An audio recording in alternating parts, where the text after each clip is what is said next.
Bonjour, je vais vous présenter les résultats technico-économiques d'un système bovin laitier agroécologique adapté au changement climatique qui est mis en place depuis 2014 à Lusignan dans la Vienne par l'unité Ferluse d'INRAE. Ce travail a été réalisé dans le cadre du stage de Brendan Godoc, co-encadré par Christophe Troquier de l'UMRH et par moi-même, avec l'aide des chefs d'élevage et de culture, Franck Chargeleg et Guillaume Audebert. C'est un travail qui a bénéficié du soutien du projet Interreg de l'Arc Atlantique Dairy for Future.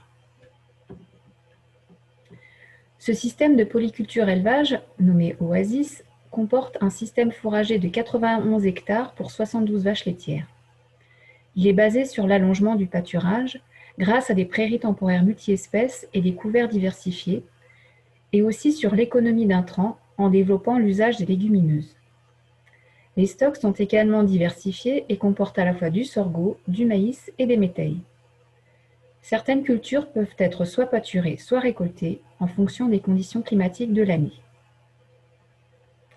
La stratégie d'élevage a été adaptée pour valoriser au mieux la production d'herbe et pour augmenter la production laitière à l'échelle de la carrière de la vache.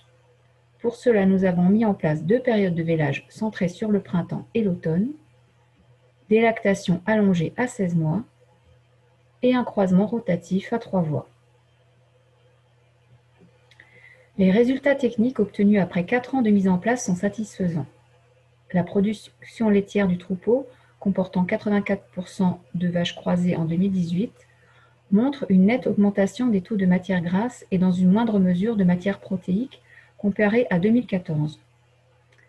La diminution du lait produit par vache reste modérée, moins 10%, alors que sur cette période, les concentrés sont divisés par 1,7.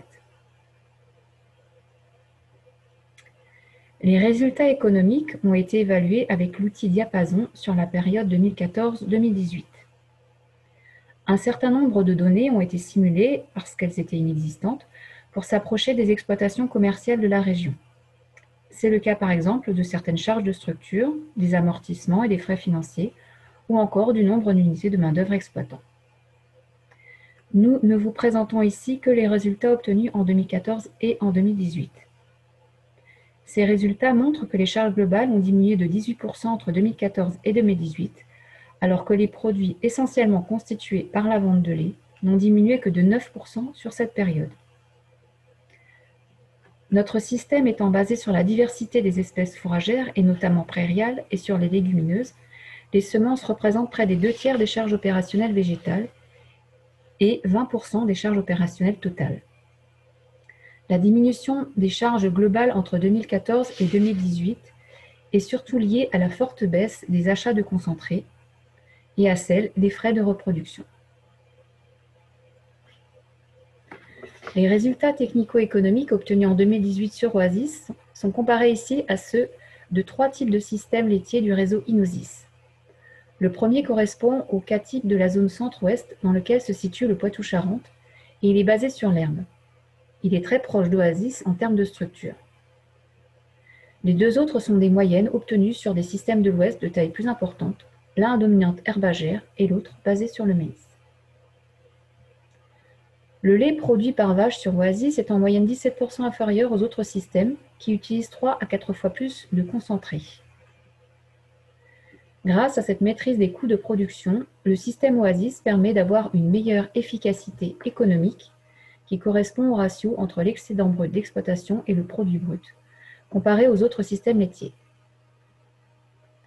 Ces résultats montrent également qu'en 2018, le nouveau système agroécologique que nous avons mis en place a permis de rétribuer 1,5 UMO à 2 SMIC, ce qui correspond aux objectifs économiques qui étaient visés lors de la conception du système. Je vous remercie pour votre attention et si cette étude vous a intéressé, vous trouverez plus d'informations dans le document écrit.